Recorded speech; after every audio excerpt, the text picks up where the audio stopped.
Ice.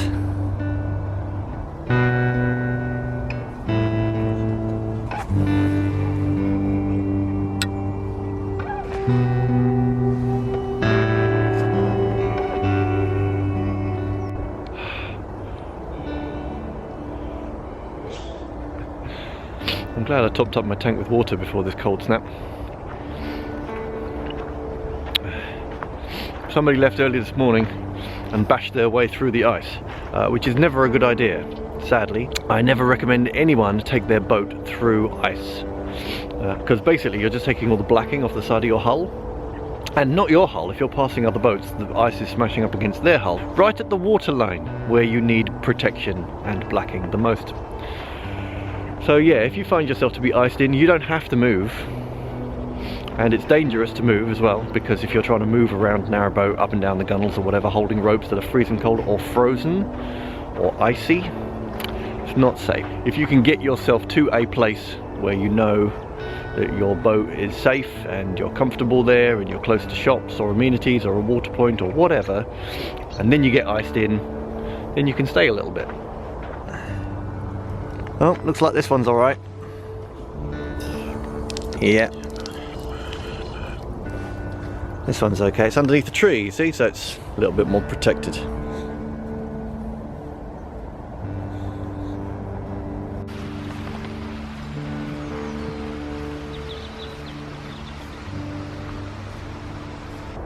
But I hope this cold snap doesn't stay for that long.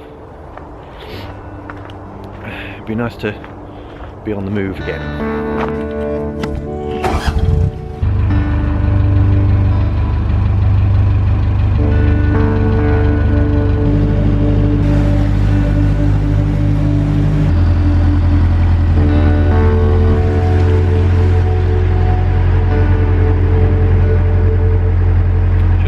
Balance check, I'm a bit blue today.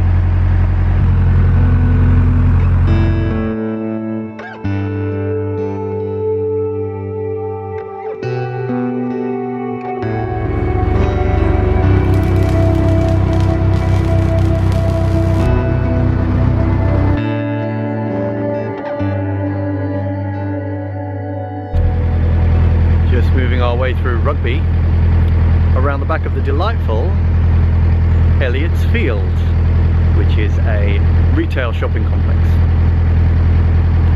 We're about to go over the aqueduct here.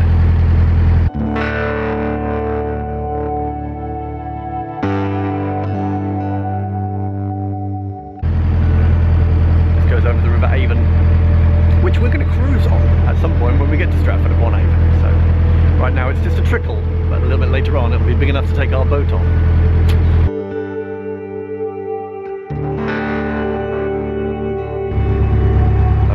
Bridge that goes to the Rugby arm, disused now, just goes to a boatyard.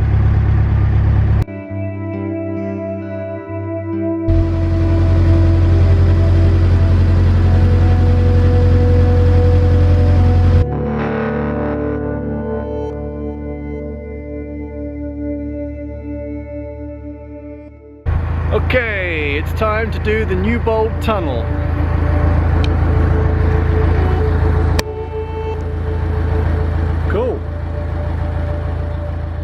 we go.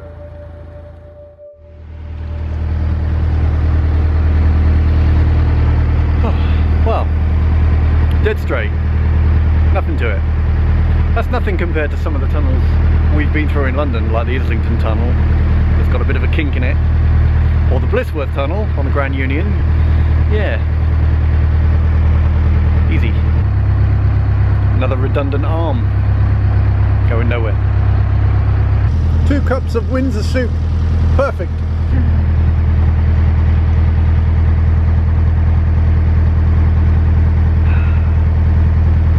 Tea.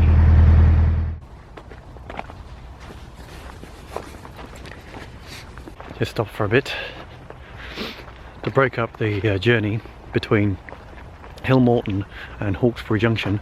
We thought we'd stop halfway, which is about 3 hours. 3 hours to here and then 3 hours from here to Hawkesbury Junction. Nice little spot too.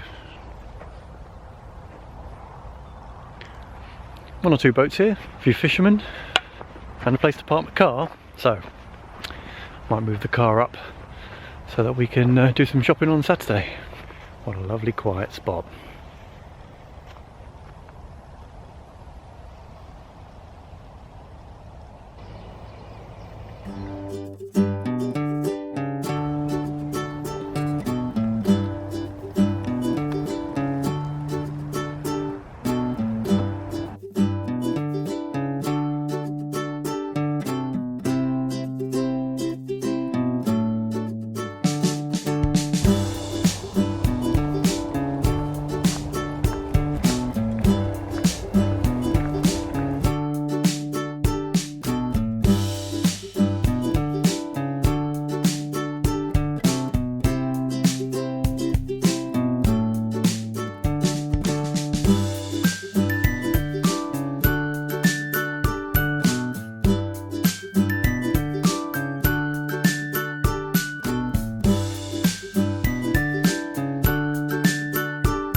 Scraping the ice off my solar panels like I do any chance I get, really.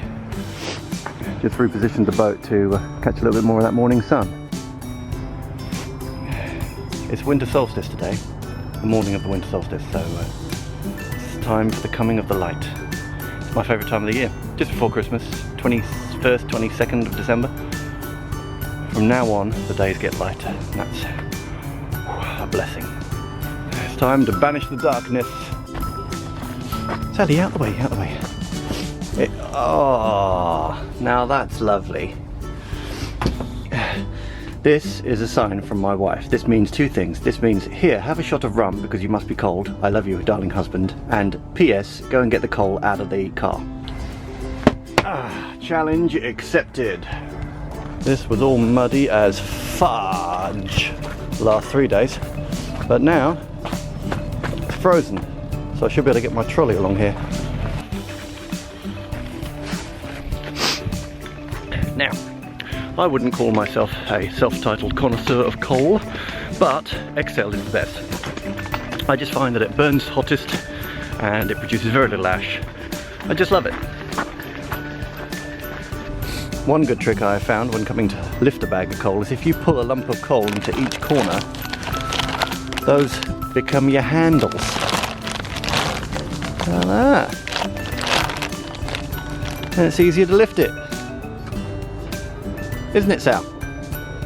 No, you're not listening.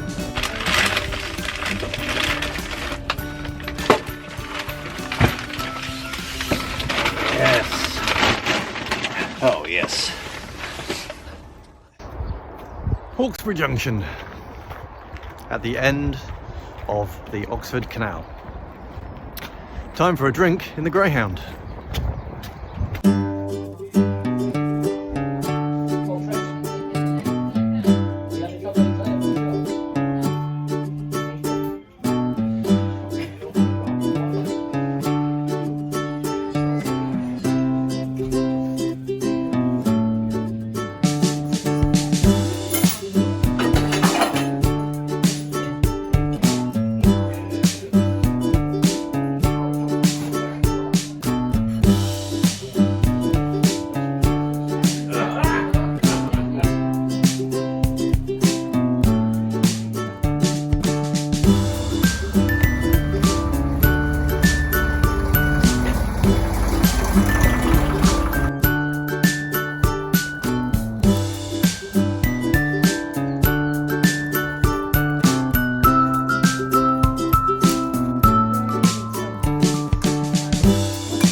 Hawkesbury Junction at the end of the Oxford Canal.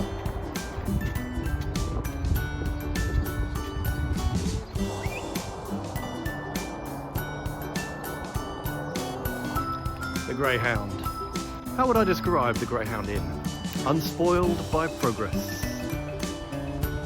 One of the best boaters pubs I've ever been in.